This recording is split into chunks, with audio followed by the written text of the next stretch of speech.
आज का हमारा टॉपिक है विस्कोसिटी। आज हम डिस्कस करने जा रहे हैं व्हाट इज विस्कोसिटी। विस्कोसिटी को स्टार्ट करने से पहले हम आपको याद दिलाना चाहेंगे, आपने क्लास 11th में पढ़ा होगा फ्रैक्शन। फ्रैक्शन क्या था? फ्रैक्शन एक ऐसा फिनोमिना था जो किसी भी मोशन को अपोज करता था। फ्रैक्शन के बारे में थोड़ा सा याद कर ले अगर, तो फ्रैक्शन को हमने कैसे समझा था?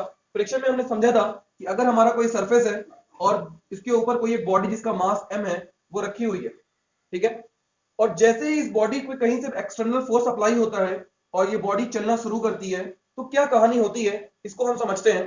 तो जब ये m बॉडी आगे बढ़ना स्टार्ट करती है तो ये जो नीचे का सरफेस होता है ये इस बॉडी से कहता है कहां चले, मत जाओ, रुक जाओ। कहता है कि नहीं कहता है? तो उस केस में जब ये सरफेस बॉडी से बोलेगा भैया कहां चले, मत जाओ, तो मत जाओ का मतलब ये सरफेस इस बॉडी पे एक फोर्स लगाएगा जिसको हम बोलते थे क्या? फ्रिक्शन फोर्स बोलते थे। कोई दिक्कत? अब देखो, according to Newton third law every action have equal and opposite reaction. अगर एवरी एक्शन की इक्वल एंड अपोजिट रिएक्शन हो रही है तो इसका मतलब है अगर सरफेस इस ब्लॉक पे फोर्स लगाएगा Fs, तो ये ब्लॉक भी इस सरफेस पे फोर्स लगाएगा कितना? Fs, आगे की डायरेक्शन में लगाएगा। सिमिलरली जब भी दो लिक्विड जब हम अगर किसी लिक्विड को हम सपोज करें, सपोज दैट ये आपका एक कंटेनर है और इसके अंदर लिक्विड भरा हुआ है और इस लिक्विड को पतली पतली लेयर्स में काटिए और एक लेयर पतली से उठा के देखिए, ठीक, उसके नीचे दूसरी लेयर, फिर तीसरी लेयर, फिर चौथी लेयर, फिर पांचवी लेयर, कुछ इस टाइप से।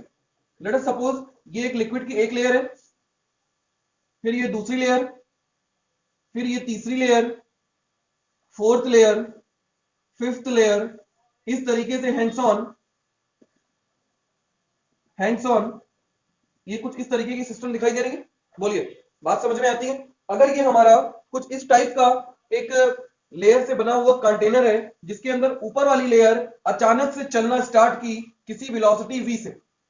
अब ये चलना स्टार्ट क्यों की होगी भाई? हवा का झोंका आया होगा तेजी से जो इस पहली लेयर पे फोर्स लगाया। बोलिए, तो पहली लेयर जब चलना स्टार्ट करेगी बेटा, तो जैसे ही पहली लेयर चलने लगेगी इसकी नीचे वाली लेयर से क्या कहेगी? कहां चली, मत जाओ। क्या बोलेगी? कहां चली, मत जाओ। तो मत जाओ के नाम पे जो सेकंड लेयर फर्स्ट लेयर पे फोर्स लगा रही है उस फोर्स का ही नाम होता है विस्कस फोर्स।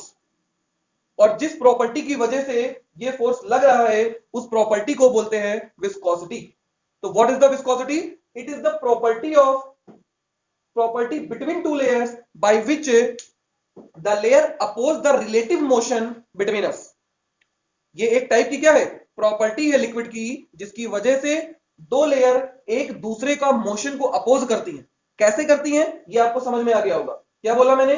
जब ऊपर वाली लेयर चलना शुरू करेगी तो नीचे वाली लेयर उस पर फोर्स लगाएगी और उस फोर्स की डायरेक्शन हमेशा ही टेंजेंशियल होती है, मतलब टेंजेंट की डायरेक्शन में होती है।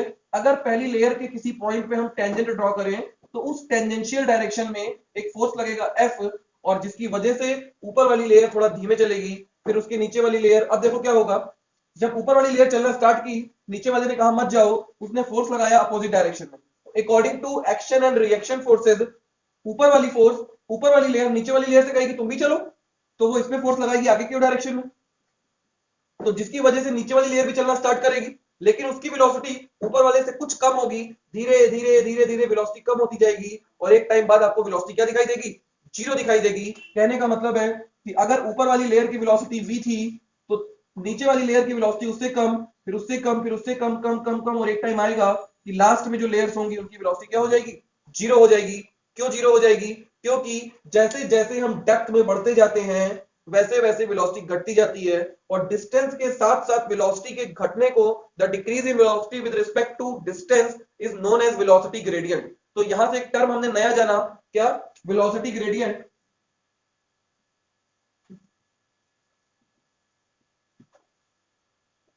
वेलोसिटी ग्रेडियंट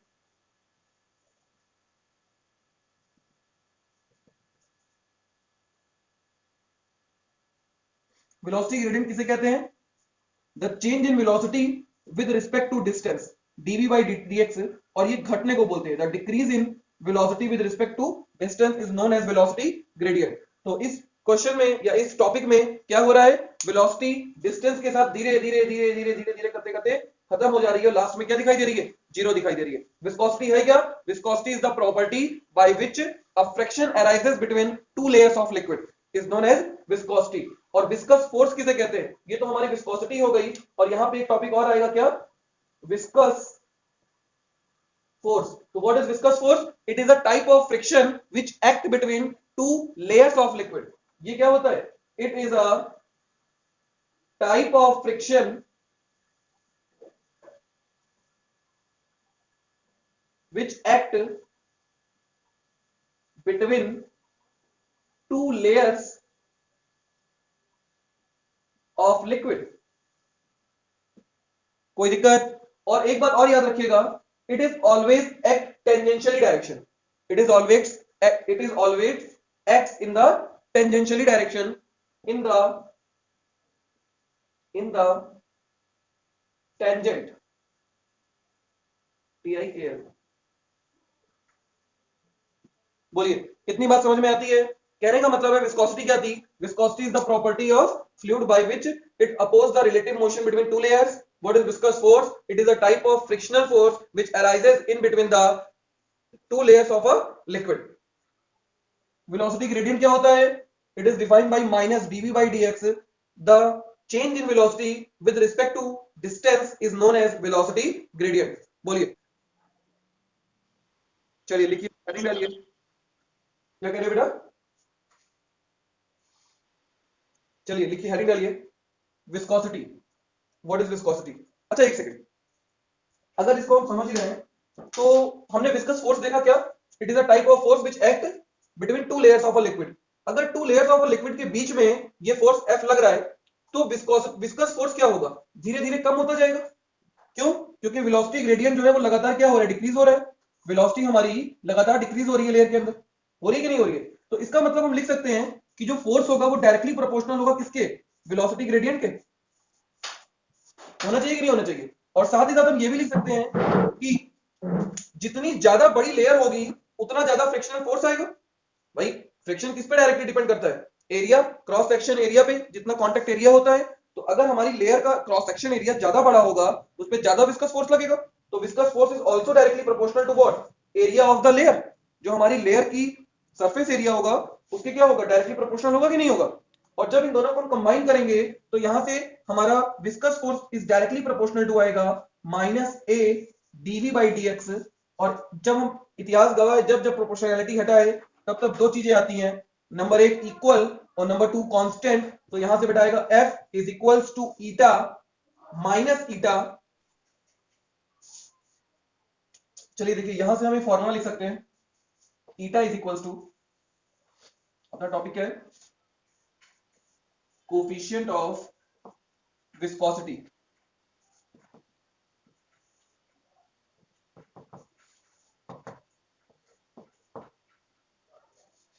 तो from viscous force F equal to कितना आया?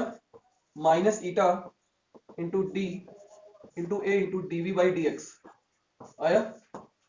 तो यहां से ईटा इक्वल टू क्या हो जाएगा? F by A into 1 upon minus dv by d x हो जाएगा. If A is equals to 1 metre square, मतलब यूनिट क्रॉस सेक्शन एरिया, और डीवी बाई डी एक्स को क्या बोलते हैं? Velocity gradient. 1 मीटर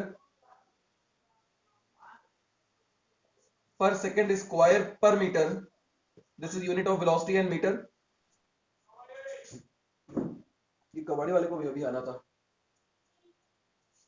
हाँ बेटा बोले, नोट हो गया? ये यहां तक फिर से नोट करना है.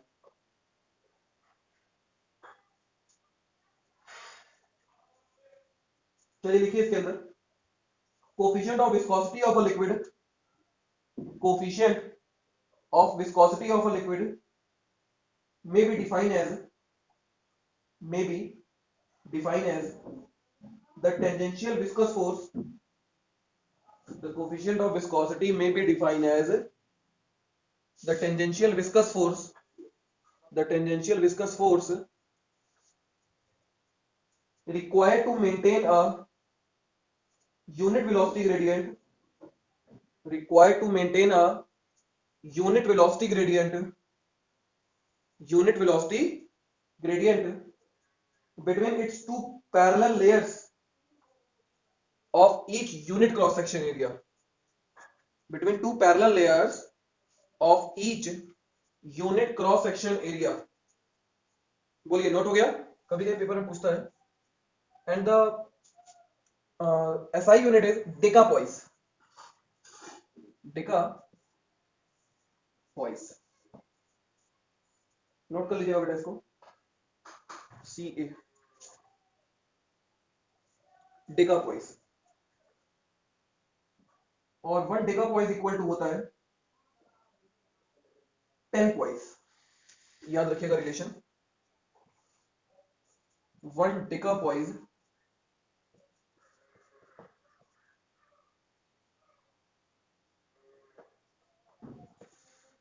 Equal to 10 poise. ठीक है. The poise is your CGS unit and decapoise is your SI unit. और एक बात याद रखिएगा, अगर हम डेकापॉइस और न्यूटन में रिलेशन देखें तो एक डेकापॉइस इक्वल टू होता है 1 decapoise is equals to 1 newton second per metre square. ये याद रखिएगा, ये काम का चीज है. ठीक है. तो 1 decapoise equal to 1 newton second per metre square. पर मीटर स्क्वायर, हाँ सही है. आज का होमवर्क क्या है आपका? Find the dimension formula of eta. ये आप निकाल के यहां पे लिख देंगे. ठीक है, जो भी आएगा आपका डायमेंशन फॉर्मूला. और साथ में